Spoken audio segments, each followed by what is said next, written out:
एक बार एक बहुत बड़ा बिजनेसमैन एक छोटे से गांव में जाता है।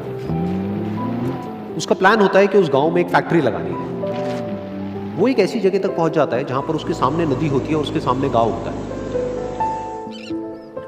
अब उसके पास में दो ऑप्शंस होते हैं। एक कि वो सड़क के रास्ते से घूम करके उस गांव तक पहुंचे, जिसमें करीब करीब 8 घंटे लगेंगे, क्योंकि डायरेक्ट कोई रास्ता नहीं है वहां तक पहुंचने का।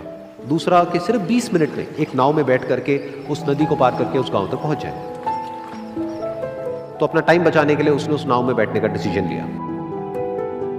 वो नाव बहुत ही छोटी सी थी, जिसमें एक तरफ एक आदमी बैठा था जो कि नाव चला रहा था और दूसरी तरफ ये बिजनेसमैन बैठा हुआ था। तो नाव में बैठने की थोड़ी देर बाद उस बिजनेसमैन ने उस नाव वाले से पूछा, तुझे पता है तेरी नाव में कौन बैठा है? तो नाव वाले ने बड़े ही भोलेपन से कहा हाथ जोड़ करके, नहीं साहब मुझे नहीं पता आप कौन है। तो बिजनेसमैन बोला, अरे तू अखबार नहीं पढ़ता है क्या? हर दूसरे दिन मेरी फोटो आती है अखबार में। तो नाव वाला बोला, अरे साहब मुझे कहाँ पढ़ना लिखना आता है, मैं बहुत छोटा सा था जब मेरे पिताजी गुजर गए थे, तो अपने परिवार का ध्यान रखने के लिए मैं बचपन से ही काम में लग गया और तभी मेरा स्कूल छूट गया। ये सुन करके उस बिजनेसमैन ने उसका मजाक उड़ाते हुए उसको कहा, तुझे पढ़ना लिखना तक नहीं आता है, ऐसी जिंदगी का क्या फायदा? ये सुन करके उस नाव वाले को बुरा तो लगा, लेकिन उसने कुछ नहीं कहा।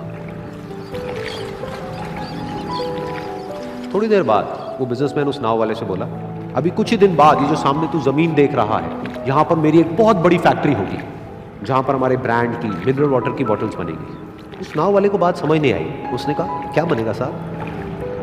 तो बिजनेसमैन थोड़ा सा इरिटेट होकर के बोला कि हमारे यहाँ पर पानी की बोतलें बनेंगी जो तेरे गाँव में नहीं बिकेगी लेकिन शहरों में बहुत बिकती है। अरे कभी तू शहर गया होगा तो तूने देखी होगी पानी की बोतलें रखी होती है दुकानों पर।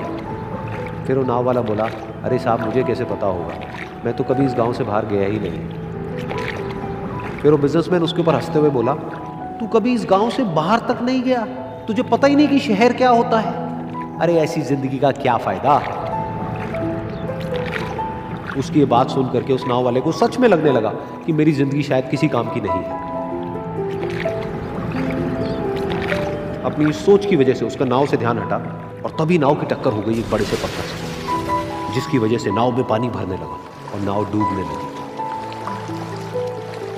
उस जगह पर पानी बहुत ही गहरा था और किनारा दूर था।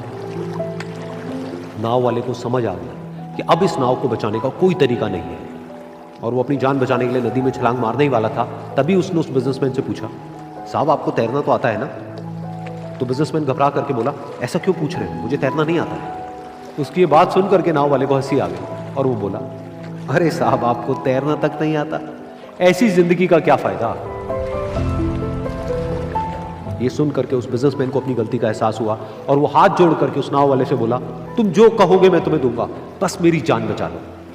तो उस नाव वाले ने बोला, अरे साहब आप घबराओ नहीं, मुझे सिर्फ तैरना नहीं आता है, मुझे डूबते हुए लोगों को बचाना भी आता है। आप मुझे कस के पकड़ लो, मैं आपको कुछ नहीं होने दूंगा। और फिर उस नाव वाले ने ना सिर्फ अपनी बल्कि उस बिजनेसमैन की भी जान बचाई। तो इस कहानी से हम एक बहुत बड़ी सीख ले सकते हैं कि हमें जिंदगी में कभी भी किसी का भी मजाक नहीं उड़ाना चाहिए या उसको अपने से कम नहीं समझना चाहिए, क्योंकि हमें नहीं पता कि हमें कब, कहां, कैसे, किसकी जरूरत पड़ जाए।